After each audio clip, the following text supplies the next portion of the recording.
দাড়ি না রাখা এটা কিন্তু অনেক বড় অপরাধ। অপরাধটা কি জানেন? অপরাধটা হলো যে ব্যক্তি দাড়ি কাটে নিয়মিত, আমার কাছে মনে হয় সে আল্লাহর সাথে বিদ্রোহ করে এবং আল্লাহকে বলে ডাইরেক্ট যে খোদা আপনি দিবেন আমি কাটব, আপনি দিবেন আমি কাটব, আপনি দিবেন আমি কাটব, আমি বেড়া হইলে আপনি খোদারে দেখায় দিব, আপনি দিতেন পারেন কতক্ষণ, আমি কাটতে পারি কত। তো আল্লাহও যেন বলে বান্দা কাটতে থাকো, আসতে থাকো, কাটতে কাটতে একদিন তো আমার কবরে আইবা, তো তখন প্রথম রাতে প্রথম ঘন্টায় টাঙ্গাইয়া যখন ফিটমু তখন বুঝবা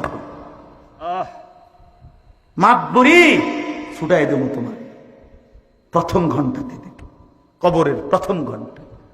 হাত্তা তাখতালিফা আদলা, আল্লাহর নবী বলেন কবর যখন প্রথম মিনিট নাফরমানকে কবরে একটা চাপ দিবে, তো ডান পাশের মাটি বাম দিকের মাটি ডান দিকে, মানে ডান পাঁজরের হাড্ডি ভাঙ্গা চুইরা এই পাশে চলে যাবে, এই পাশের হাড্ডি ভাঙ্গা এই পাশে চলে যাবে। এক মিনিটে নাফরমান সোজা চুরচুর হয়ে যায় না। অহংকার করো না, মাতবরি দেখাইও না। সবাইরে বললাম কেউ বড়াই করেন না।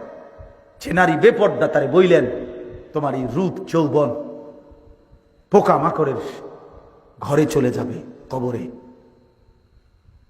অসংখ্য সুন্দরী নারী এই পৃথিবীতে কবরের খোরাক, মাটির খোরাক হয়েছে। আল্লাহ তাআলা আমাদের সবাইকে তৌফিক দান করে।